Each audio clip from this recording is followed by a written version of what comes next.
Hello everyone, welcome to Dakshin Academy. Today let us discuss about doubly reinforced beams. So అసలు first మనం doubly reinforced beam అంటే ఏంటి అనేది చూద్దాం. Okay, so doubly reinforced beam అంటే ఏంటి అంటే ఇందాక మనం ఇప్పటి క్లాసెస్ వరకు మనం సింగ్లీ రెయిన్ఫోర్స్డ్ బీమ్లో ఏం చేసాం.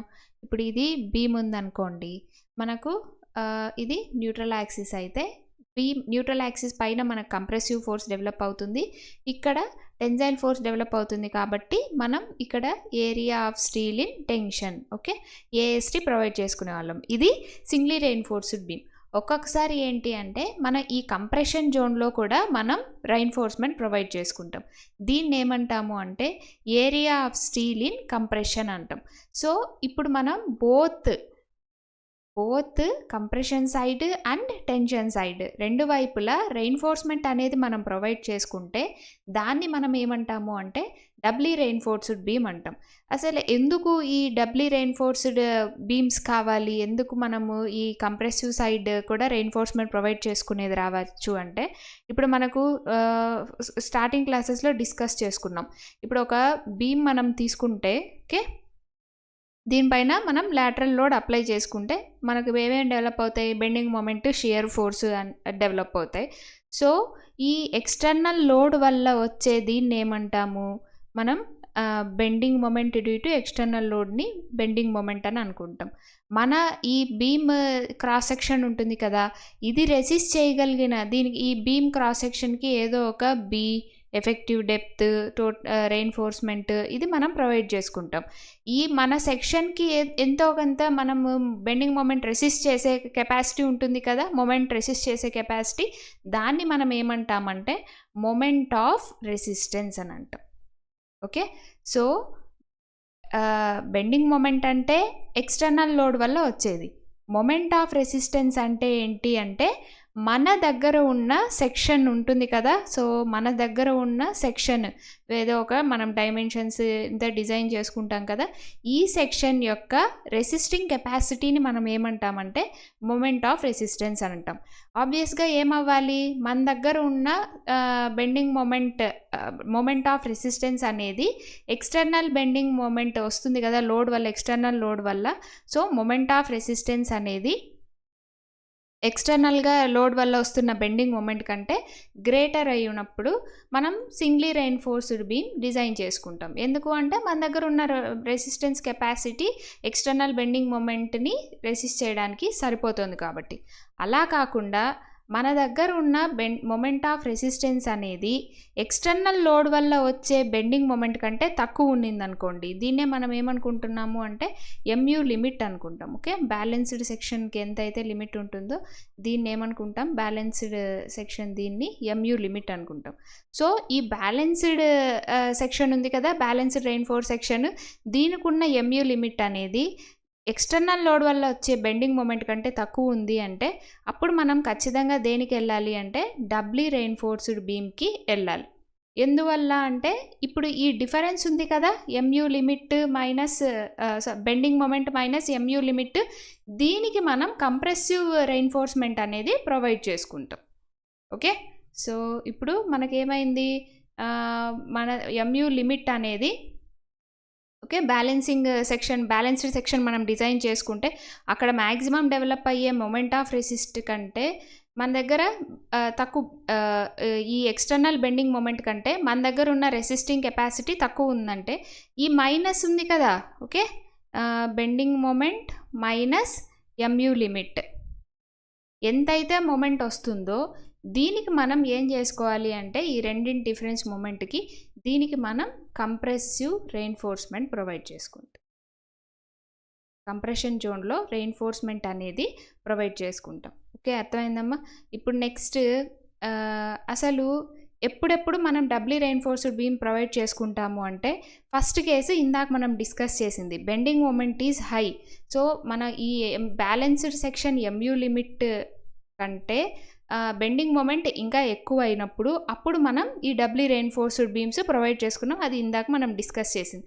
సెకండ్ ఇది ఏంటి అంటే depth of the section is restricted.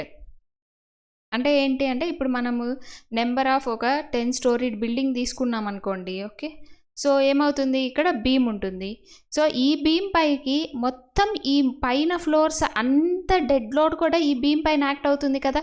Okay, so ఏమవుతుంది, ఈ ఫ్లోర్ లోడ్ అంతా కాలమ్స్ మీదకి వస్తుంది. కాలమ్స్ మీద నుండి మనకి ఈ బీమ్స్ పైకి వెళ్తుంది, మళ్ళీ కాలమ్స్, మళ్ళీ బీమ్స్, ఇలా ఫ్రేమ్డ్ స్ట్రక్చర్లో ట్రాన్స్ఫర్ అవుతూ వచ్చి ఈ పైన ఉన్న ఫ్లోర్స్ అన్ని లోడ్ ఎక్కడ ప్రతి దీని దగ్గరికి ట్రాన్స్ఫర్ అవుతూ వస్తుంది. సో జస్ట్ ఇమాజిన్ చేసుకోండి, మన దగ్గర ఉన్న ఈ బీమ్, ఇక్కడ ఉన్న ఈ బీమ్ ఈ మొత్తం లోడ్స్ని రెసిస్ట్ చేయాలి అని అంటే ఎంత డెప్త్ ఉండాలి అంటే చాలా డెప్త్ అయిపోతుంది. ఎలాగా అంటే ఇంకా ఇక్కడ మనుషులు వెళ్ళడానికి కూడా ఇంత కిందికి వచ్చేస్తుంది అనమాట. చాలా తక్కువ స్పేస్ మిగులుతుంది. కాబట్టి ఏం చేస్తాము, మనము డెప్త్ ఆఫ్ ద బీమ్ తగ్గించుకోవడానికి, విడ్త్ ఆఫ్ ద బీమ్ ఎప్పుడు ఫిక్స్ ఉంటుంది. సో డెప్త్ ఆఫ్ ద బీమ్ని మనం డిక్రీజ్ చేసుకోవాలి అంటే అప్పుడు ఏం చేస్తాము, ఇప్పుడు సింగ్లీ రెయిన్ఫోర్స్డ్ అనుకోండి, ఇప్పుడు ఇది విడ్త్ ఫిక్స్డ్, ఇది న్యూట్రల్ యాక్సిస్ అనుకోండి, ఈ మొత్తం మనకు కంప్రెసివ్ జోన్లో ఉంటుంది, ఇది టెన్సైల్ జోన్లో ఉంటుంది. సో ఇప్పుడు మనం ఏంటి అంటే ఈ కంప్రెషన్ జోన్లో ఎంతైతే మనకు కంప్రెసివ్ ఫోర్స్ని రెసిస్ట్ చేయాలో ఇది ఇంత డెప్త్ కాకుండా మనం ఏం చేస్తాం, ఇప్పుడు ఇలాగ కొంచెం డెప్త్ తీసుకొని, ఓకే, సో ఇది టెన్సైల్ ఫోర్స్ తీసుకుంటాం. నెక్స్ట్ ఈ మొత్తం కంప్రెసివ్ ఫోర్స్ కాంక్రీట్ తీసుకోకుండా దీన్ని ఏం చేస్తున్నామంటే ఇక్కడ రెయిన్ఫోర్స్మెంట్ ప్రొవైడ్ చేయడం వల్ల, సో ఇక్కడ 2 ఫోర్సెస్, ఒకటి కాంక్రీట్ తీసుకుంటుంది, రెండోది ఇంకోటి ఏంటి, స్టీల్ కూడా కంప్రెసివ్ ఫోర్స్ని తీసుకుంటుంది. ఓకే, సో ఈ మొత్తం ఉన్న కంప్రెసివ్ ఫోర్స్, ఈ కాంక్రీట్ అంతా తీసుకునే కంప్రెసివ్ ఫోర్స్ని ఇక్కడ మనకు 2 తీసుకుంటున్నాయి. ఏదేది, కాంక్రీట్ ప్లస్ స్టీల్ కూడా ప్రొవైడ్ చేసుకున్నాం కాబట్టి 2 తీసుకుంటున్నాయి. సో ఏమైంది, మన ఈ డెప్త్ అనేది ఇంత లేకుండా ఏమవుతుంది, తగ్గించుకోవచ్చు. Okay, so depth of the section restrictions ఉన్నప్పుడు మనం తీసుకుంటాం. ఇంతవరకు చెప్పినట్టు strength available for సింగ్లీ reinforced section. So మనకు తెలుసు ఓవర్ రెయిన్ఫోర్స్డ్ అనేది మనం డిజైన్ చేసుకోకూడదు. సో సింగ్లీ రెయిన్ఫోర్స్డ్ మనం తీసుకున్న ఎప్పుడైతే ఎంయూ లిమిట్ అనేది క్రాస్ అయిపోతుందో, ఎంయూ లిమిట్ కంటే ఎక్స్టర్నల్ లోడ్ వల్ల వచ్చే బెండింగ్ మూమెంట్ క్రాస్ అయిపోతుందో అప్పుడు మనం ఈ సింగ్లీ రెయిన్ఫోర్స్డ్ సెక్షన్ అనేది ఇన్అడిక్వేట్ అని తీసుకుంటాం. కాబట్టి అప్పుడు కూడా మనం ఏ సెక్షన్ ప్రొవైడ్ చేసుకుంటాం, డబ్లీ రెయిన్ఫోర్స్డ్ బీమ్ తీసుకుంటాం. థర్డ్ వెరీ ఇంపార్టెంట్ కేసు ఏంటి అంటే స్ట్రెస్ రివర్సల్ ఉన్న చోట. ఎందుకు, మనకు తెలుసు ఇప్పుడు ఇది బీమ్ తీసుకున్నాం అనుకోండి, ఓకే, సో ఇక్కడ మనం రెయిన్ఫోర్స్మెంట్ ప్రొవైడ్ చేసుకుంటాం. ఎందుకు చెప్పండి, ఇది న్యూట్రల్ యాక్సిస్. ఓకే, సో మనం ఎక్స్టర్నల్ లోడ్ అప్లై చేసినప్పుడు ఏమవుతుంది, మనకు ఇలా డెవలప్ అవుతుంది beam bending moment. So neutral axis పైన అంతా ఏమొస్తుంది, కంప్రెసివ్ ఫోర్స్ వస్తుంది సింప్లీ సపోర్టెడ్ బీమ్లో. బాటంలో ఏమొస్తుంది, టెన్సైల్ ఫోర్స్ వస్తుంది. ఓకే, సో ఈ టెన్సైల్ ఫోర్స్ వల్ల ఏమవుతుంది, ఇక్కడ వర్టికల్ క్రాక్స్, షియర్ క్రాక్స్ ఇవన్నీ డెవలప్ అవుతాయి. దానివల్ల ఏమవుతుంది, మనం ఈ క్రాక్స్ని మనం ప్రాపగేట్ అవ్వకుండా కట్టడి చేయడానికి ఏం చేస్తున్నాం, రెయిన్ఫోర్స్మెంట్ అనేది ఇక్కడ ప్రొవైడ్ చేసుకుంటున్నాం. ఓకే, సో అలాగా ఒక్కొక్కసారి ఏమవుతుంది అంటే ఈ విండ్ లోడ్స్, ఈ ఎర్త్క్వేక్ లోడ్స్, వీటి వల్ల ఏమవుతుంది అంటే స్ట్రెస్ రివర్సల్ జరుగుతుంది. ఇది ఎప్పుడు కంప్రెషనే ఇది సబ్జెక్ట్ అవ్వకుండా ఒక్కొక్కసారి ఏమవుతుంది, ఇక్కడ టెన్సైల్ ఫోర్స్ ఎర్త్క్వేక్ లోడ్స్లో ఒక్కొక్కసారి reversal, stress reversal, wind loads అప్పుడు ఇక్కడ ఫస్ట్ ఆల్టర్నేట్గా కంప్రెషన్, టెన్షన్ 2 డెవలప్ అవుతూ రావచ్చు. ఓకే, సో ఇప్పుడు మనము టెన్షనల్ ఫోర్స్ డెవలప్ అయింది అనుకోండి, ఈ లేయర్స్లో మనకు తెలుసు ఏంటి, concrete is week in tension, concrete is week in tension. So ఎప్పటి వరకు అయితే కంప్రెషన్ డెవలప్ అవుతుందో అప్పటి వరకు కాంక్రీట్ ఓకే రెసిస్ట్ చేస్తూ ఉంటుంది. సో ఒక్కసారి టెన్షన్ వచ్చిందనుకోండి ఏమవుతుంది, క్రాక్స్ అనేవి డెవలప్ అవుతాయి. అందువల్ల ఏంటి, అదే మనం ఇక్కడ కూడా రెయిన్ఫోర్స్మెంట్ ప్రొవైడ్ చేసి ఉంటే ఏమవుతుంది, టెన్షన్ ఫోర్స్ డెవలప్ అయినప్పుడు ఈ రెయిన్ఫోర్స్మెంట్ అనేది దాన్ని తీసుకుంటుంది. అందువల్ల ఏంటి అంటే మనకు ఎక్కడైతే స్ట్రెస్ రివర్సల్ ఉంటుందో అప్పుడు మనము both tensile side, compressive side రెండు వైపులా మనం రెయిన్ఫోర్స్మెంట్ అనేది ప్రొవైడ్ చేసుకుంటాం డబ్లీ రెయిన్ఫోర్స్డ్ బీమ్స్కి వెళ్తాం. ఓకే, సో ఇప్పుడు డబ్లీ రెయిన్ఫోర్స్డ్ బీమ్స్ ఏ ఏ కేసెస్లో మనం ప్రొవైడ్ చేసుకోవాలి, డబ్లీ రెయిన్ఫోర్స్డ్ బీమ్ అంటే ఏంటి అనేది అర్థమైంది కదా. డబ్లీ రెయిన్ఫోర్స్డ్ బీమ్స్ అంటే ఏంటి అంటే ఎంయూ లిమిట్ అనేది లెస్ దాన్ ఎక్స్టర్నల్ లోడ్ వల్ల వచ్చే బెండింగ్ మొమెంట్ కంటే ఇది తక్కువ ఉన్నప్పుడు అప్పుడు మనం ఏం చేస్తాం, డబ్లీ రెయిన్ఫోర్స్డ్ బీమ్స్ తీసుకుంటాం. ఇంకా డెప్త్ రెస్ట్రిక్షన్స్ ఉన్నప్పుడు, స్ట్రెస్ రివర్సల్స్ ఉన్నప్పుడు, ఇలాంటి చోట అంతా మనం డబ్లీ రెయిన్ఫోర్స్డ్ బీమ్స్ తీసుకుంటాం. డబ్లీ రెయిన్ఫోర్స్డ్ బీమ్స్ వల్ల మొమెంట్ క్యారింగ్ కెపాసిటీయే కాకుండా లాంగ్ దీంట్లో డెఫ్లెక్షన్ అండ్ టార్క్, ట్విస్టింగ్ మొమెంట్ ఇలాంటివి కూడా రెసిస్ట్ చేసే క్యాపబిలిటీ డబ్లీ రెయిన్ఫోర్స్డ్ బీమ్స్కి ఎక్కువ ఉంటుంది. ఇది కూడా ఒకసారి పీవైక్యూ ఎస్ఎస్సిజేఈ దీంట్లో. ఓకే, సో డబ్లీ రెయిన్ఫోర్స్డ్ వల్ల ఏమవుతుంది, డెఫ్లెక్షన్ దీన్ని రెసిస్ట్ చేయడం, టార్క్ డెవలప్ అవుతున్న ట్విస్టింగ్ మొమెంట్ని రెసిస్ట్ చేయడం, ఈ కెపాసిటీ కూడా ఈ డబ్లీ రెయిన్ఫోర్స్డ్ బీమ్స్కి ఎక్కువ ఉంటుంది. ఓకే, డబ్లీ రెయిన్ఫోర్స్డ్ బీమ్స్లో ఏం చేస్తాం, బోత్ టెన్జైల్ జోన్లో అండ్ కంప్రెసివ్ జోన్లో రెండింట్లోనూ మనం రెయిన్ఫోర్స్మెంట్ అనేది ప్రొవైడ్ చేసుకుంటాం. ఇంకొకటి ఏంటి అంటే ఈ టెన్జైల్ జోన్లో ఉండే రెయిన్ఫోర్స్మెంట్ టెన్జైల్ ఫోర్స్ని రెసిస్ట్ చేస్తుంది. కంప్రెసివ్ జోన్లో ఉండే ఈ ఫోర్స్ అనేది కంప్రెషన్నే రెసిస్ట్ చేస్తుంది. Steel is strong in both compression and tension. Okay, compression and tension. So ఇక్కడ కంప్రెషన్ జోన్లో ఉండే స్టీల్ ఏం చేస్తుంది, కంప్రెసివ్ ఫోర్స్ని రెసిస్ట్ చేస్తుంది. ఓకే, సో నెక్స్ట్ ఏంటి, సో ఇప్పుడు డబ్లీ రెయిన్ఫోర్స్డ్ బీమ్స్లో స్ట్రెస్ బ్లాక్ పారామీటర్స్ చూద్దాం. ఓకే, ఇది డబ్లీ రెయిన్ఫోర్స్డ్ బీమ్ అంటే ఇది టెన్జైల్ రెయిన్ఫోర్స్మెంట్, ఇది కంప్రెసివ్ రెయిన్ఫోర్స్మెంట్ తీసుకుంటాం.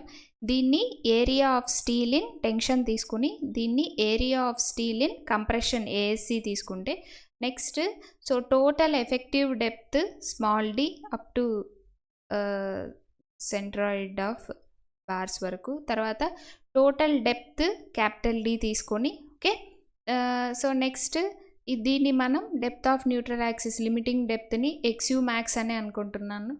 ఓకే, ఎక్స్యూ మ్యాక్సే తీసుకుంటాం. ఓకే, నెక్స్ట్ లేకపోతే ఎక్స్యూ, మనకి ఇది టైప్ ఆఫ్ సెక్షన్ ఇది కాబట్టి డి, సో ఇది ఎక్స్యూ. సో నెక్స్ట్ స్ట్రెయిన్ డయాగ్రామ్ ఏం తీసుకుంటున్నాం, ఇక్కడ లెవెల్ ఆఫ్ స్టీల్ బార్స్ వరకు లాగా ఇక్కడ same assumption, plane section before bending remains plane after bending. So strain distribution linear ఉంటుంది. సో ఇక్కడ should not be less than Fy by 1.15 ES plus 0.002 తీసుకుంటాం. So ఇది స్ట్రెయిన్ డిస్ట్రిబ్యూషన్. నెక్స్ట్ ఇక్కడ ఏమైంది, మన స్ట్రెస్ డిస్ట్రిబ్యూషన్ అనేది రెక్టాంగులర్ పారాబోలిక్. ఓకే, సో ఇక్కడ maximum ఎంత ఉంటుంది, 0.45 FCK. ఇది ఎలా వచ్చింది, ట్యూబ్ స్ట్రెంత్ FCK అనుకుంటే మనం ఇది స్ట్రక్చర్స్లో యూస్ చేస్తున్నప్పుడు 0. FCK divided by concrete material factor of safety 1.5 తీసుకుంటున్నాం. సో 0.45 FCK అయింది, అది ఎక్స్ట్రీమ్ ఫైబర్స్లో ఇది. తర్వాత నెక్స్ట్ ఏంటి అంటే ఇక్కడ ఏ లెవెల్లో అయితే ఈ కవర్ ఉంది కదా, ఎక్కడైతే కంప్రెసివ్ స్టీల్ మనం ప్రొవైడ్ చేసుంటామో దీని నుండి ఈ ఎక్స్ట్రీమ్ లేయర్ దీని వరకు దీన్ని D' అనుకుంటున్నాం. ఓకే, సో దీన్ని ఏమనుకుంటున్నాం, D' అనుకుంటున్నాం.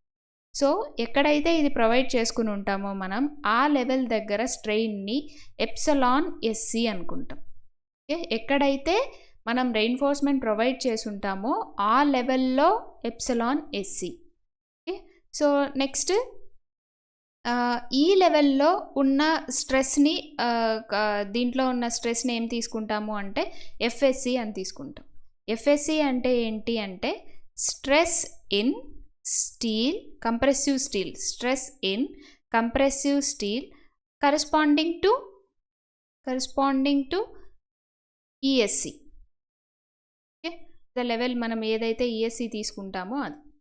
ఇక్కడ దాకా అర్థమైంది అనుకుంటాను. సో ఇవన్నీ కామనే. మనము ఈ కంప్రెసివ్ ఫోర్స్ తీసుకునేటప్పుడు ఇక్కడ లెవెల్ ఆఫ్ కాంక్రీట్ దగ్గర మనం ఏం తీసుకుంటున్నాం, C1 తీసుకుంటున్నాం. తర్వాత లెవెల్ ఆఫ్ స్టీల్ దగ్గర టోటల్ కాంక్రీట్ కూడా రెసిస్ట్ చేస్తుంది కదా. ఇప్పుడు ఇక్కడ 2 రెసిస్ట్ చేస్తాయి. ఒకటి ఈ కాంక్రీట్ రెసిస్ట్ చేస్తుంది, 2 ఈ కంప్రెసివ్ స్టీల్ రెసిస్ట్ చేస్తుంది. సో కంప్రెసివ్ స్టీల్ని మనం C2 అనుకుంటే, కాంక్రీట్ రెసిస్ట్ చేసే కంప్రెసివ్ ఫోర్స్ని C1 అనుకుంటే, మనకి ఎక్కడో ఒక చోట ఈ రెండింటికి రిజల్టెంట్ C రెసిస్ట్ చేసే ఫోర్స్ని C తీసుకుంటాం. ఓకే, సో ఇక్కడ ఏమవుతుంది, టెన్జైల్ ఫోర్స్ అలానే ఉంటుంది. మనకి ఇక్కడేమి 2 లేదు కాబట్టి సింగిల్ దీనిగానే తీసుకుంటాం. ఓకే, ఇది డబ్లీ రెయిన్ఫోర్స్డ్ బీమ్స్లో మనం గుర్తుపెట్టుకోవాల్సిన ఇది. ఇప్పుడు ఎప్సిలాన్ SC అనేది డిరైవ్ చేసుకుందాం. ఓకే, సో ఎప్సిలాన్ ఇక్కడ మనకి యాడ్ అయిన టర్మ్స్ ఏంటి, ఇంతకుముందు ఓన్లీ C మాత్రమే తీసుకునే వాళ్ళం. ఎందుకు, టోటల్ కంప్రెసివ్ ఫోర్స్నంతా కాంక్రీటే తీసుకునేది కాబట్టి. ఇక్కడ మనకు స్టీల్ కూడా, కంప్రెసివ్ స్టీల్ కూడా ప్రొవైడ్ చేసుకుంటున్నాం కాబట్టి కాంక్రీట్కి C1 ఇచ్చి స్టీల్ రెసిస్ట్ చేసే కంప్రెసివ్ ఫోర్స్ని C2 అనుకుంటున్నాము. రిమైనింగ్ ఈ లెవెల్లో ఎక్కడైతే మనకు స్టీల్ ప్రొవైడ్ చేసుకున్నామో ఆ లెవెల్లో వచ్చే స్ట్రెయిన్ ఏమనుకుంటున్నాం మనం, ఎప్సిలాన్ SC. ఎక్స్ట్రీమ్ ఫైబర్స్లో ఏం చేంజెస్ లేదు. ఎక్స్ట్రీమ్ ఫైబర్స్లో 0.0035, ఇక్కడ స్టీల్లో ఎంత అయితే తీసుకుంటున్నామో అదే తీసుకుంటున్నాం. ఇక్కడ ఉండే స్ట్రెస్ని మనం ఏమనుకుంటున్నాము అంటే FSC అనుకుంటున్నాం. ఎందులో ఇది కంప్రెసివ్ స్టీల్లో ఉండే స్ట్రెస్ని మనం ఏమనుకుంటున్నాం, FSC అనుకుంటున్నాం. ఓకే, సో ఇప్పుడు ఈ సిమిలర్ ట్రయాంగిల్స్ తీసుకున్నామంటే, ఇదొక ట్రయాంగిల్, ఇదొక ట్రయాంగిల్. సో ఇది ఒక ట్రయాంగిల్, 2 ట్రయాంగిల్స్ ఉన్నాయి కదా. ఇప్పుడు XUకి 0.0035 ఉంది. ఇది D' కదా, ఇక్కడ నుండి ఇక్కడికి ఎంత, ఇది D'. సో ఇదేమవుతుంది, XU మైనస్ D' అవుతుంది. సో ఈ డిస్టెన్స్. ఇప్పుడు మనం సిమిలర్ ట్రయాంగిల్స్ తీసుకుంటే ఏమవుతుంది, XUకి స్ట్రెయిన్ 0.0035 అయినప్పుడు XU మైనస్ D'కి స్ట్రెయిన్ ఎంత అవుతుంది అని అంటే, XUకి ఎంత అయింది స్ట్రెయిన్, 0.0035 అయినప్పుడు XU మైనస్ D'కి ఏమవుతుంది, ఎప్సిలాన్ SC. సో మనం క్రాస్ మల్టిప్లై చేసుకుంటే ఏమవుతుంది, సో క్రాస్ మల్టిప్లై చేసుకుంటే, ఓకే, సో క్రాస్ మల్టిప్లై చేసుకుంటే epsilon SC into XU equal to 0.0035 into XU minus D' అవుతుంది. Okay, so epsilon SC equal to ఏమవుతుంది, 0.0035 into XU minus D' by XU అవుతుంది. So cancel చేస్తే ఏమవుతుంది దీన్ని. Okay, so ఇప్పుడు ఏం చేసుకోవాలి, దీని నుండి ఏం చేసుకోవచ్చు, epsilon SC strain at the level of steel equal to 0.0035 into XU by XU 1 కదా, 1 minus D' by XU. Okay, ఇది గుర్తుపెట్టుకోవాలి. ఇది డైరెక్ట్గా కాంపిటేటివ్ ఎగ్జామ్స్కి అలానే ఇవ్వచ్చు. ఓకే, ఇది ఎప్సిలాన్ SC అంటే ఏంటి, strain at the level of compressive steel. మనం కంప్రెసివ్ స్టీల్ ఎక్కడైతే ప్రొవైడ్ చేసుకుంటామో, అంటే ఇక్కడ D' దగ్గర ప్రొవైడ్ చేసుకుంటున్నాం కదా, ఈ ఎక్కడైతే మనం కంప్రెసివ్ స్టీల్ ప్రొవైడ్ చేసుకుంటున్నామో ఆ లెవెల్లో ఉన్న స్ట్రెయిన్ని మనం ఏమనుకుంటున్నాం, ఎప్సిలాన్ SC అనుకుంటున్నాం. ఈ ఎప్సిలాన్ SC ఎలా కనుక్కుంటున్నాం అంటే, సిమిలర్ ట్రయాంగిల్స్ నుండి కనుక్కుంటున్నాం. ఓకే, సో ఇక్కడ దాకా అర్థమైంది అనుకుంటాను. నెక్స్ట్ మనం FSC, ఈ ఎప్సిలాన్ SC కనుక్కున్న తర్వాత మనం ప్రాబ్లమ్స్లో యూజ్ చేయాల్సింది FSC. సో ఎప్సిలాన్ SC కనుక్కున్న తర్వాత FSC ఎలా కనుక్కుంటాము అంటే, ఓకే, సో ఎప్సిలాన్ SC నుండి FSC కనుక్కునేది. సో మనకి ఇక్కడ స్ట్రెయిన్, ఇప్పుడు ఇది మన stress strain curve. Okay, so ఈ పొజిషన్లో మనం ఏమనుకుంటున్నామంటే 0.02 స్ట్రెయిన్ దగ్గర ఉన్న దీన్నే మనం ఏం తీసుకుంటున్నాము, ఇక్కడ FY తీసుకుంటున్నాము. ఓకే, Y యాక్సిస్ పైన స్ట్రెస్. ఓకే, సో 0.002 దగ్గర మన ఎప్సిలాన్ SC అనేది గ్రేటర్ దాన్ 0.002 వచ్చిందంటే, అంటే మనం ఇదంతా సాల్వ్ చేసిన తర్వాత మనకు వాల్యూ అనేది గ్రేటర్ దాన్ 0.002 వచ్చింది అంటే మనం ఎఫ్ఎస్సి అనేది 0.87 FYA తీసుకుంటాం. ఎప్పుడు? ఎందుకంటే ఇప్పుడు ఎప్సిలాన్ ఎస్ఏ అంటే దీనికంటే రైట్ సైడ్ వస్తుంది. దీనికంటే రైట్ సైడ్ వచ్చినప్పుడు ఏమవుతుంది, మనం ఎంత ప్రొజెక్ట్ చేసుకున్నా FY ఇదే తీసుకుంటాం. కాబట్టి ఇప్పుడు మనం నెక్స్ట్ ఇది ఏం తీసుకుంటాం, ఫ్యాక్టర్ ఆఫ్ సేఫ్టీ అప్లై చేసుకున్న తర్వాత ఏం తీసుకుంటాం, FI/1.15 తీసుకుంటాం. సో మనకి ఎఫ్ఎస్సి ఏం తీసుకుంటాం, 0.87 FYA తీసుకుంటాం. ఓకే, సో అదే ఎప్సిలాన్/ఎస్సి అనేది లెస్ దాన్ 0.002 వచ్చిందంటే అంటే ఏంటి, లెఫ్ట్ సైడ్. అప్పుడు మనం ఈ స్లోప్ ఉంది కదా, ఓకే, ఈ స్లోప్ని మనం ఏమనుకుంటాం, ES అనుకుంటాం, యంగ్స్ మాడ్యులస్ ES.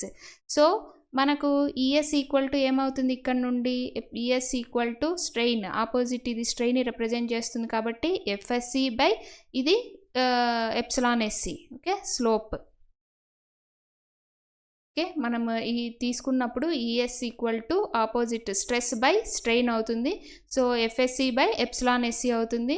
సో మనం ఏంటి అంటే ఎప్పుడైతే ఎప్సిలాన్/ఎస్సి అనేది లెస్ దాన్ 0.002 అవుతుందో అప్పుడు మనం ఎఫ్ఎస్సి ఈక్వల్ టు ఏమవుతుంది అంటే ES into epsilon SC subjected to maximum limit of 0.87 FY. అప్పుడు కూడా ఈ 0.87 FY కంటే ఎక్కువ అవ్వకూడదు. ఓకే, ఈ రెండు వాల్యూస్ ఇంపార్టెంట్. ఫస్ట్ మనం ఏం చేసాం, డయాగ్రామ్ డ్రా చేసుకున్నాం. So at the level of steel దగ్గర స్ట్రెయిన్ ఎప్సిలాన్/ఎస్సి అనుకున్నాం. సిమిలర్ ట్రయాంగిల్స్ యూస్ చేసి ఎప్సిలాన్/ఎస్సి వాల్యూ ఎంత తీసుకున్నాం. సో ఈ ఎప్సిలాన్/ఎస్సి నుండి ఏం కనుక్కోవాలి, ఎఫ్ఎస్సి కనుక్కోవాలి. ఎఫ్ఎస్సి అంటే ఏంటి, స్ట్రెయిన్ ఇన్ కంప్రెసివ్ స్టీల్ కనుక్కోవాలి మనం. సో ఎలా వస్తుంది అంటే అది epsilon SC value greater than 0.002 less than 0.002 అనే దాన్ని బేస్ చేసుకొని మనం ఎఫ్ఎస్సి వాల్యూ అనేది కనుక్కుంటాం. ఓకే, సో ఈ ఎఫ్ఎస్సి వాల్యూ అనేది ఒకవేళ గ్రేటర్ దాన్ 0.002 అయితే డైరెక్ట్ 0.87 FY, లెస్ దాన్ 0.002 అయితే మనం ఈ ES ఇంటూ ఎప్సిలాన్/ఎస్సి అనేది కనుక్కుంటాం. నార్మల్గా అయితే SP16 గ్రాఫ్స్ అంతా యూస్ చేసి మనం కనుక్కుంటాం. బట్ ఇక్కడ కాంపిటేటివ్ ఎగ్జామ్స్లో మ్యాక్సిమం FE 250 గ్రేడ్ స్టీలే ఇస్తారు. సో డైరెక్ట్గా మనం 0.87 FY వేసి కనుక్కునేస్తాం. Okay, so FE 250 grade steel అయితే ఎఫ్ఎస్సి ఈక్వల్ టు 0.87 FY అనేది తీసేసుకుంటాం. ఓకే, లేదంటే D'/D వాల్యూస్ని బట్టి కూడా మనం కనుక్కోవచ్చు. దానికి మనకు SP16 అనేది ఉండాలి. ఓకే, సో ఇప్పుడు అది నెక్స్ట్ ప్రాబ్లం చేసేటప్పుడు సో ఫస్ట్ స్టెప్ ఏంటంటే XU మ్యాక్స్ కనుక్కోవాలి. సో ఇక్కడ XU మ్యాక్స్ సింగ్లీ రైన్ఫోర్స్డ్ బీమ్స్లో మనం 0.53D, 0.48D, 0.46D అని 3 గ్రేడ్ ఆఫ్ స్టీల్స్కి FE 250, FE 415, FE 500కి తీసుకున్నాం. డబ్లీ రెయిన్ఫోర్స్డ్ బీమ్స్లో కూడా ఇది ఏ మాత్రం చేంజ్ అవ్వదు. ఎందుకు అంటే మనం ఈ XU మ్యాక్స్ అనేది ఎలా కనుక్కున్నాం, స్ట్రెయిన్ డిస్ట్రిబ్యూషన్ డయాగ్రామ్ నుండి కనుక్కున్నాం. ఓకే, స్ట్రెయిన్ డిస్ట్రిబ్యూషన్ డయాగ్రామ్లో ఎక్స్ట్రీమ్ ఫైబర్లో ఎంత ఉంది, 0.0035 ఉంది. టెన్షన్ రెయిన్ఫోర్స్మెంట్ ప్రొవైడ్ చేసుకున్నప్పుడు should not be less than FY/1.15 ES plus 0.002 ఉంది. ఓకే, సో ఇక్కడ మనకు యాడ్ అయ్యి ఉండొచ్చు కంప్రెసివ్ స్టీల్ అనేది ఎప్సిలాన్/ఎస్సి. ఓకే, బట్ మనకి ఎక్స్టర్నల్ వాల్యూస్ ఇక్కడ తర్వాత ఈ వాల్యూస్ ఏమీ చేంజ్ అవ్వలేదు కదా. ఈ వాల్యూ ఈ రెండు వాల్యూస్ యూస్ చేసే కదా మనం XU మ్యాక్స్ కనుక్కున్నాం. కాబట్టి డబ్లీ రెయిన్ఫోర్స్డ్ బీమ్స్లో అయినా XU మ్యాక్స్ అనేది సేమ్ ఏదైతే మనం సింగ్లీ రెయిన్ఫోర్స్డ్ బీమ్స్లో తీసుకున్నామో అదే వాల్యూస్ వేసుకోవాలి. ఓకే, నెక్స్ట్ సెకండ్ స్టెప్ ఇది maximum depth of limiting depth of neutral axis. తర్వాత డబ్లీ రెయిన్ఫోర్స్డ్ బీమ్స్లో actual depth of neutral axis ఎలా కనుక్కుంటాము అంటే actual depth of neutral axis. So actual depth of neutral axis ఎలా కనుక్కున్నాము, singly reinforced బీమ్స్లో compressive force equal to tensile force వేసి కనుక్కున్నాం. కంప్రెసివ్ ఫోర్స్ ఇక్కడ ఏమైంది, రెండు తీసుకుంటున్నాయి, ఒకటి కాంక్రీట్ ఒకటి స్టీల్, రెండు తీసుకుంటున్నాయి. కాబట్టి కాంక్రీట్ తీసుకునే కంప్రెసివ్ స్ట్రెస్ ఎంత, same 0.36 FCK B into XU plus మనకు స్టీల్ తీసుకునే కంప్రెసివ్ స్ట్రెస్ ఎంత, FSC ఇంటూ ఇది స్ట్రెస్ ఇన్ స్టీల్. ఓకే, మనం ఈ ఎప్సిలాన్/ఎస్సి నుండి కనుక్కున్నది FSCనే కదా, ఇది వచ్చి స్ట్రెస్ ఇన్ ఇక్కడ వరకు stress in concrete into area వేసుకున్నాం. ఇక్కడ కూడా ఏంటి మనం తీసుకునేటప్పుడు స్ట్రెస్ ఇంటూ ఏరియా. స్ట్రెస్ ఎంత కంప్రెసివ్ స్టీల్లో? ఎఫ్ఎస్సి. ఏరియా ఎంత? ASC. Equal to tensile force అంటే ఎంత? 0.87 FY/AST. కొంచెం డీటెయిల్గా వెళ్ళేటప్పుడు ఏం చేస్తారు అంటే మనం ఎక్కడైతే ఈ మన కంప్రెసివ్ రెయిన్ఫోర్స్మెంట్ అనేది ప్రొవైడ్ చేసుకుంటామో అక్కడ మనం స్టీల్ని రిమూవ్ చేసి ఉంటాం కదా. అంటే ఇప్పుడు ఇక్కడ మనం కంప్రెసివ్ రెయిన్ఫోర్స్మెంట్ ప్రొవైడ్ చేసామనుకోండి, ఓకే, ఇక్కడ స్టీల్ని ఈ పోర్షన్లో రిమూవ్ చేసేసి ఉంటాం కదా. సో కొన్ని చోట్ల అంటే అప్పుడు మనం దీన్ని ఎఫ్ఎస్సిని ఏం చేస్తారు అని అంటే, ఓకే, ఎఫ్ఎస్సిని FSC minus FCC into ASC రాసుకుంటాం. ఎందుకు? ఆ పోర్షన్లో మనం కాంక్రీట్ని రిమూవ్ చేసి స్టీల్ ప్రొవైడ్ చేసుకున్నాం కాబట్టి. బట్ ఓకే, మనం ప్రాబ్లమ్స్ సాల్వ్ చేసేటప్పుడు ఎఫ్ఎస్సి ఇంటూ ఏఎస్సి తీసుకున్నా కూడా పక్కన ఉన్న డెసిమల్స్లో తప్ప పెద్ద చేంజ్ అనేది ఏం రాదు. లేదు అంటే ఎఫ్ఎస్సి అంటే ఎఫ్సిసి అంటే ఏంటి? కాంక్రీట్ తీసేసాం కదా, అందులో ఉన్న స్ట్రెస్ ఎంత? 0.45 FCకి. ఓకే, సో ఇది తీసేసి మనం సాల్వ్ చేసుకుంటాం. ఇది ఈ ఈక్వేషన్ నుండి మనం ఏం తీసుకుంటాము అంటే XU తీసుకుంటాం. ఇది actual depth of neutral axis. So first ఏం చేస్తాం, మ్యాక్సిమం డెప్త్ ఆఫ్ న్యూట్రల్ యాక్సిస్కి సింగ్లీ రెయిన్ఫోర్స్డ్ అయినా డబ్లీ రెయిన్ఫోర్స్డ్ అయినా వాల్యూ ఏం చేంజ్ అవ్వట్లేదు. సో ఇచ్చిన గ్రేడ్ ఆఫ్ స్టీల్ని బట్టి మనం XU మ్యాక్స్ కనుక్కుంటున్నాం. సెకండ్ స్టెప్ ఏం చేసాము అంటే actual depth of neutral axis కనుక్కోవడానికి compressive force equal to tensile force తీసుకోవాలి. కంప్రెసివ్ ఫోర్స్లో ఇక్కడ బోత్ ఇది కాంక్రీట్ రెసిస్ట్ చేస్తుంది, కంప్రెసివ్ స్టీల్ రెసిస్ట్ చేస్తుంది కాబట్టి రెండు ఇది తీసుకొని టెన్జైల్ ఫోర్స్కి ఈక్వేట్ చేసుకుంటాం. టెన్జైల్ ఫోర్స్లో ఓన్లీ ఏముంది? స్టీల్ మాత్రమే ఉంది. కాంక్రీట్ మనకు అజంప్షన్స్లో తెలుసు tensile strength of concrete is completely ignored కాబట్టి టెన్జైల్ ఫోర్స్లో మనం 0.87 FY/AST తీసుకొని actual depth of neutral axis అనేది మనం కనుక్కుంటాం. ఒకసారి మనం actual depth of neutral axis కనుక్కున్న తర్వాత మనకు టైప్ ఆఫ్ సెక్షన్ ఏంటి అనేది వచ్చేస్తుంది. XU మ్యాక్స్ XU రెండు తెలిసినప్పుడు ఏమవుతుంది మనకు? XU max equal to XU అయితే ఏమైంది? బ్యాలెన్స్డ్ సెక్షన్ అవుతుంది. ఒకవేళ XU less than XU max అయితే ఏమవుతుంది? అండర్ రెయిన్ఫోర్స్ సెక్షన్ అవుతుంది. XU greater than XU max అయితే ఏమైంది? ఓవర్ రెయిన్ఫోర్స్డ్ సెక్షన్ అవుతుంది. ఇది మన లిమిట్ స్టేట్ మెథడ్. దీనికి పర్మిసిబుల్ ఇది లేదు. సో మనం ఏం చేస్తాం? Balanced section and under reinforced సెక్షనే మనం డిజైన్ చేసుకుంటాం. ఓకే, సో ఒక్కసారి మనకు టైప్ ఆఫ్ సెక్షన్ ఏంటి అనేది వచ్చేసిన తర్వాత మొమెంట్ ఆఫ్ రెసిస్టెన్స్ కనుక్కోమని చెప్పారనుకోండి, ఏం కనుక్కోమంటారు? Moment of resistance. Okay, moment of resistance కనుక్కోమన్నప్పుడు ఏమవుతుంది? మనం ఫార్ములా ఏంటి? 0.36 FCK B into XU into D minus 0.42 XU plus ఎందుకు? ఇదంతా కాంక్రీట్, ఇది స్టీల్ది ఏమైంది? కంప్రెసివ్ స్టీల్ది. ఓకే, ఎఫ్ఎస్సి ఇంటూ ఏమవుతుంది? FSC into ASC into D minus D dash. ఎందుకు లెవెరామ్ మారింది? ఇక్కడ స్టీల్కి మనం కవర్ ఎంత తీసుకున్నాం? D డాషే కదా. ఇప్పుడు ఇది రెయిన్ఫోర్స్ బార్ తీసుకుంటే ఈ లెవెల్లో మనం స్టీల్ ప్రొవైడ్ చేసుకున్నప్పుడు ఇక్కడ ఎంత ఉంది? ఇది కవర్ D డాష్ తీసుకున్నాం. ఓకే, సో టోటల్ ఇది మనం ఇక్కడ నుండి ఎఫెక్టివ్ డెప్త్ ఎంత? D. సో ఇక్కడ టెన్జైల్ ఫోర్స్ యాక్ట్ అవుతుంది, ఇక్కడ C2 అనేది ఈ లెవెల్లో యాక్ట్ అవుతుంది. సో ఈ రెండింటికి మధ్య డిస్టెన్స్ ఎంత అంటే ఎలా కనుక్కుంటాం? Total D minus D dash. ఇది మన లెవెరామ్ అవుతుంది. ఓకే, సో దీంట్లో ఎలాంటి ఇది ఉండదు, లెవెరామ్ ఒకటి మార్చి మనం ఇది చేసుకోవచ్చు. ఇంకొకటి ఏంటి అంటే ఒకవేళ బ్యాలెన్స్డ్ సెక్షన్ అయిందనుకోండి, మనం కనుక్కున్నప్పుడు XU equal to XU max అయితే సింపుల్గా ఇక్కడ XU ఉన్న చోట ఏం పెట్టుకుంటాం? XU మ్యాక్స్ కనుక్కుంటాం. అదే అండర్ రెయిన్ఫోర్స్ సెక్షన్ అయ్యింది అంటే అండర్ రెయిన్ఫోర్స్ సెక్షన్లో సేమ్ ఇదే ఫార్ములాలో మనం XU పెట్టుకొని వచ్చిన actual depth of neutral axis పెట్టుకొని మనం ఈ అండర్ రెయిన్ఫోర్స్ సెక్షన్ అనేది డిజైన్ అదే బెండింగ్ మూమెంట్ అనేది ఎంత అనేది, మూమెంట్ ఆఫ్ రెసిస్టెన్స్ అనేది ఎంత అనేది కనుక్కుంటాం. ఓకే, సో ఇప్పుడు మనము మీకు డౌట్ రావచ్చు, అండర్ రెయిన్ఫోర్స్డ్ అంటే 0.87 FY/AST కదా, అది తీసుకొని సాల్వ్ చేయాలి కదా అని. అది కాదు. ఎందుకు అంటే మనం ఆ AST 0.87 ASTలో ఒకటి ASCని బ్యాలెన్స్ చేయడానికి కూడా AST ప్రొవైడ్ చేసుకుంటాం. అంటే టోటల్ AST ఉంది కదా, అది AST1 ప్లస్ AST2గా డిజైన్ చేసుకుంటాం. నెక్స్ట్ క్లాస్లో చెప్తాను ఇది AST1 AST2.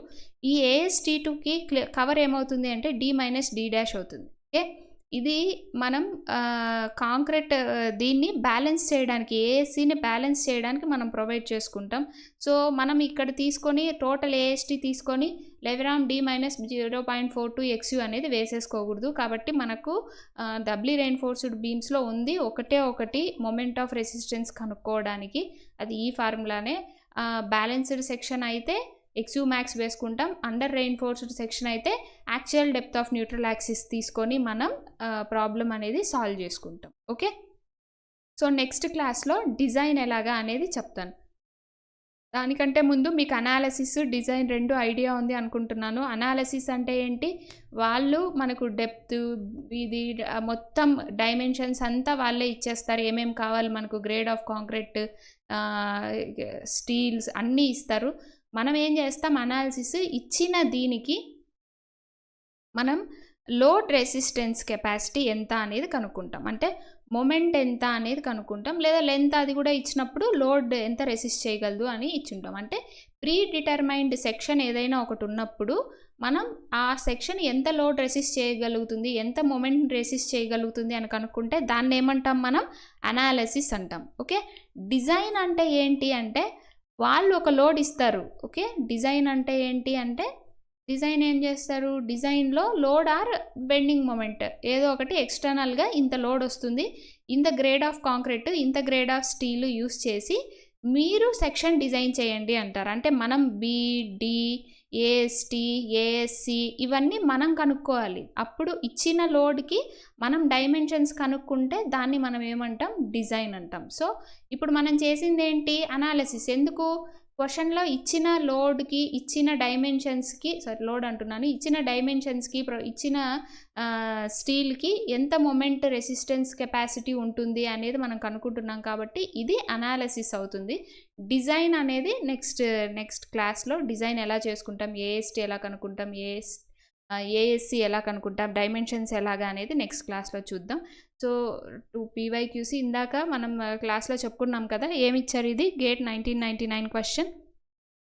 సో సింపుల్గా ఏమడిగారు, maximum strain at the level of compression steel అంటే ఏంటి, ఇప్పుడు ఇది స్ట్రెయిన్ డిస్ట్రిబ్యూషన్ డయాగ్రామ్ అని అంటే. Okay, so at the level of compression steel అంటే ఇక్కడ కంప్రెషన్ స్టీల్ ఉంది, ఇక్కడ మ్యాక్సిమం స్ట్రెయిన్ ఎంత అని అడిగారు. స్ట్రెయిన్ ఎంత అంటే మనం ఇందాక ఫార్ములా డిరైవ్ చేసుకున్నాం, ఏంటి, εSC = 0.0035 × 1 - D'/XU వచ్చింది. మనం సిమిలర్ ట్రయాంగిల్స్, ఇక్కడ ఎక్స్ట్రీమ్ ఫైబర్లో 0.0035 ఉంది.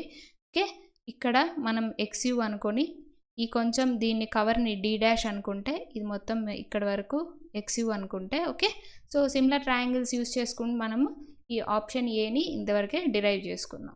ఓకే, సో నెక్స్ట్ ఏంటి అంటే ఇది గేట్ 2024 క్వశ్చన్. ఏమిచ్చారు అంటే డబ్లీ రెయిన్ఫోర్స్డ్ బీమ్ ఉంది, concrete section, material, other sectional properties అన్నీ సేమ్ ఉన్నాయి. సో బీమ్ ఎప్పుడు అండర్ రెయిన్ఫోర్స్డ్ అవుతుంది అని ఇచ్చారు. సో మనం స్టార్టింగ్ అండర్ రెయిన్ఫోర్స్డ్ సెక్షన్స్ ఏంటి, types of reinforced sections discuss చేసేటప్పుడు మీకు ఒక డయాగ్రామ్ చూపించి పెట్టాను నేను. ఏంటి అంటే ఇప్పుడు ఇది ఒకవేళ మనకు ఇది అనుకోండి, ఎప్పుడైనా ఇటుపక్క రెయిన్ఫోర్స్మెంట్ తగ్గి ఇటుపక్క పెరిగితే ఈ న్యూట్రల్ యాక్సిస్ అనేది, యాక్చువల్ న్యూట్రల్ యాక్సిస్ ఇలాగా పైకి షిఫ్ట్ అవుతుంది అని. ఓకే, అంటే ఇటుపక్క బరువు పెరిగి ఇటుపక్క తగ్గింది అనుకోండి, ఆబ్వియస్గా అంటే ఇది చాలా చిన్న లాజిక్. నార్మల్గా మనం సెంట్రాయిడ్స్ కనుక్కునేటప్పుడు కూడా చూస్తాం కదా, ఇటుపక్క బరువు తగ్గి ఈ పైన పెరిగింది అని అంటే ఏమవుతుంది, ఆబ్వియస్గా ఇది పైకి వెళ్తుంది. సో ఇది actual depth of neutral axis XU, ఇది XU max అనుకున్నాం అనుకోండి. సో XU తగ్గింది అంటే XU < XU max వెళ్ళిపోతే అప్పుడు మనకేమంటాం, ఈ సెక్షన్ని అండర్ రెయిన్ఫోర్స్డ్ సెక్షన్ అంటాం. సో దీనికి ఏముంది, టెన్షన్ రెయిన్ఫోర్స్మెంట్ తగ్గాలి. ఇటుపక్క బరువు పెరగాలంటే ఏంటి? కంప్రెసివ్ రెయిన్ఫోర్స్మెంట్ పెరగాలి. సో ఇచ్చిన ఆప్షన్స్లో ఏంటి? టెన్షన్ రెయిన్ఫోర్స్మెంట్ తగ్గాలి, కంప్రెసివ్ రెయిన్ఫోర్స్మెంట్ పెరగాలి. ఈ రెండు జరిగితే ఏమవుతుంది? ఈ ఎటువైపు బరువు ఉంటే అటువైపు న్యూట్రల్ యాక్సిస్ వెళ్తుంది అన్నట్టుగా మనం గుర్తుపెట్టుకుంటే ఈ XU అనేది పైకి షిఫ్ట్ అయిపోతుంది. సో పైకి వెళ్ళిపోయింది అంటే ఏంటి? న్యూట్రల్ యాక్సిస్ అనేది పైకి వెళ్ళిపోయింది అంటే XU తగ్గిపోతుంది. XU తగ్గిపోయింది అంటే XU మ్యాక్స్ కంటే తగ్గిపోయే ఛాన్స్ ఉంటుంది. కాబట్టి మనకి ఇచ్చిన అండర్ రెయిన్ఫోర్స్ సెక్షన్ అవుతుంది. సో ఇప్పుడు మన ఆప్షన్స్ చూసారు అంటే area of compressive reinforcement is increased, area of tensile reinforcement is decreased. ఈ రెండు కరెక్ట్ ఆప్షన్సే. ఓకే, అక్యురేట్గా ఏదైనా ఇంకా ఒకటే పిక్ చేసుకోవాలి అన్నప్పుడు area of tensile reinforcement is decreased అనేది తీసుకుంటాం. Okay, area of tensile reinforcement అనేది అంటే ఎందుకు? అప్పుడే కదా స్టీల్ త్వరగా స్ట్రెస్ దాని లిమిట్ని రీచ్ అయిపోతుంది అన్నట్టు. ఈ రెండు కరెక్ట్ ఆప్షన్సే. బట్ అక్యురేట్ అంటే ఒకటి పిక్ చేసుకోవాల్సిన ఉన్నప్పుడు ఈ టెన్షన్ రెయిన్ఫోర్స్మెంట్ ఏదైతే ఉంటుందో అది మనం తగ్గించుకుంటాము అనేది తీసుకుంటాం. అప్పుడు త్వరగా రెయిన్ఫోర్స్మెంట్లో దాని ఈ పర్మిసిబుల్ స్ట్రెస్కి రీచ్ అయిపోతుంది. ఓకే, సో నెక్స్ట్ క్వశ్చన్ ఏంటి అంటే ఇది గేట్ 2010 క్వశ్చన్. ఇచ్చిన డేట్ ఏమడిగారు? Moment of resistance of the section ఇచ్చారు. అంటే మనకి ఏంటి? M ఈక్వల్ టు మనం ఏ ఫార్ములా XU మ్యాక్స్ వేసుకోవాలా, XU వేసుకోవాలా అంటే ఫస్ట్ మనకి ఏం తెలియాలి? టైప్ ఆఫ్ సెక్షన్ తెలియాలి. టైప్ ఆఫ్ సెక్షన్ తెలియాలి అంటే ఏం కావాలి? XU మ్యాక్స్ కావాలి, తర్వాత XU కనుక్కోవాలి. సో ఫస్ట్ స్టెప్ ఏం కనుక్కుందాం? XU మ్యాక్స్ కనుక్కోవాలి. XU మ్యాక్స్ ఎలా కనుక్కుంటాం? ఇచ్చిన గ్రేడ్ ఆఫ్ స్టీల్ ఎంత? Fe 250. So XU max equal to 0.53 into D. Okay, so 0.53 into effective డెప్తే ఇచ్చారు డైరెక్ట్గా. సో ఎంత ఇచ్చారు? 500 mm ఇచ్చారు. సో ఇది. తర్వాత సెకండ్ స్టెప్ ఏంటి? XU actual depth of neutral axis కనుక్కోవాలి. So actual depth of neutral axis ఎలా వస్తుంది? Compressive force equal to tensile force తీసుకోవాలి. కంప్రెసివ్ ఫోర్స్ అంటే ఇక్కడ ఏమున్నాయి? రెండు ఉన్నాయి, ఒకటి కాంక్రీట్, ఒకటి స్టీల్. సో ఇప్పుడు మనం ఈ కాంక్రీట్ అండ్ స్టీల్ రెండు ఫార్ములా ఇందాకే మనం చూసాం. ఇది కనుక్కోవాల్సినప్పుడు అనాలిసిస్ దీంట్లో సో ఎంత తీసుకుంటాం? C1 అంటే 0.36 FCK B into XU plus C2 అంటే ఏంటి? FSC ఇంటూ ASC డైరెక్ట్గా వేసేస్తున్నాను. మీరు కావాలంటే FSC minus FCC into ASC వేసుకోవచ్చు. Equal to 0.87 FY AST.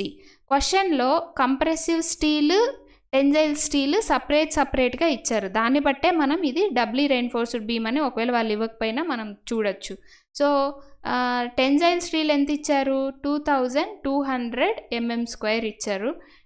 Compressive steel ఎంత ఇచ్చారు? 628 mm² ఇచ్చారు. ఓకే, తర్వాత FCK ఎంత ఉంది? FCK M20 గ్రేడ్ కాంక్రీట్ ఇచ్చారు. సో 20. B ఎంత ఇచ్చారు? Width of the section 300 mm ఇచ్చారు. XU ఇదే మనం ఫైండ్ అవుట్ చేయాల్సింది. ఓకే, సో నెక్స్ట్ FY ఎంత ఇచ్చారు? 250 గ్రేడ్ స్టీల్ ఇచ్చారు. Fe 250. సో FY 250 Nm/mm² తీసుకుంటాం. సో ఇక్కడ మనకు తెలియాల్సింది ఇంకేమున్నాయి? XU మనం కనుక్కోవాలి, FSC ఉంది. FSCకి ఏం చెప్పాను? ఒకవేళ ఇచ్చింది Fe 250 గ్రేడ్ స్టీల్ అయితే మీరు డైరెక్ట్గా 0.87 FY అనేది వేసేయండి. ఓకే, సో 0.87 FY అంటే ఏం తీసుకోవాలి? 0.87 FY ఇంటూ 250 వేసుకోవాలి. సో ఇప్పుడు మొత్తం మనకి ఎన్ని కావాలో అన్నీ ఉన్నాయి. ఒకటేంటి ఇందులో నుండి మనం తీసుకోవాల్సింది XU. సో XU ఎంత అనేది ఫైండ్ అవుట్ చేయండి. ఓకే, సో ఇంతకుముందు XU మ్యాక్స్ సేమ్ మనం 0.53D ఇచ్చిన Fe 250 గ్రేడ్ స్టీల్కి 0.53D వేసాం.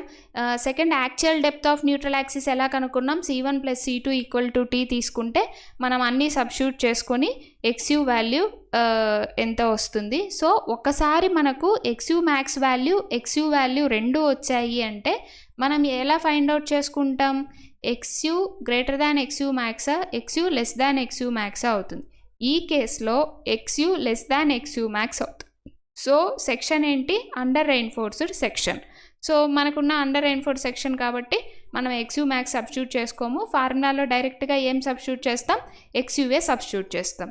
కాబట్టి ఇప్పుడు moment of resistance M equal to మనకున్న ఫార్ములా ఏంటి, 0.36 FCK B into XU into ఏంటి D minus 0.42 XU, okay, plus ఇది C1 into lever arm, C1 into lever arm plus C2 into lever arm కూడా ఒకటి ఉంది కదా, దానికి ఏం చేసుకుంటాం, FSC into ASC into T minus D dash, okay. ఇదేంటిది C2 ఇంటూ లెవెరామ్. లెవెరామ్ ఇందాక మనం డయాగ్రామ్లో చూపించాను. లెవెరామ్ అంటే ఏంటి, కంప్రెసివ్ ఫోర్సు టెన్జైల్ ఫోర్స్కి మధ్య డిస్టెన్స్. అంటే ఇప్పుడు మీరు ఇది బీమ్ తీసుకున్నారనుకోండి, ఓకే. సో ఇది మనం తీసుకున్నప్పుడు first doubly reinforced beams singly reinforced beams అప్పుడు ఇక్కడ total compressive force 0.42 XU act అవుతుంది. కాబట్టి ఇక్కడ టెన్జైల్ ఫోర్స్ అనుకుంటే ఈ రెండిటికి మధ్య డిస్టెన్స్ D మైనస్ 0.42 XU అవుతుంది అనేది మనం చెక్ చేసుకున్నాం. సో ఇక్కడ ఇది కాంక్రీట్, దీనికి కంప్రెసివ్ స్టీల్కి వచ్చేటప్పటికి ఏమవుతుంది, కంప్రెసివ్ స్టీల్ ఇక్కడ యాక్ట్ అవుతుంది, ఇది టాప్ నుండి D డాష్ కాబట్టి ఇందాకే చూసాం. ఇక్కడ టెన్జైల్ స్టీల్ అంటే ఈ రెండిటికి మధ్య డిస్టెన్స్ ఏమవుతుంది, D minus D dash, okay.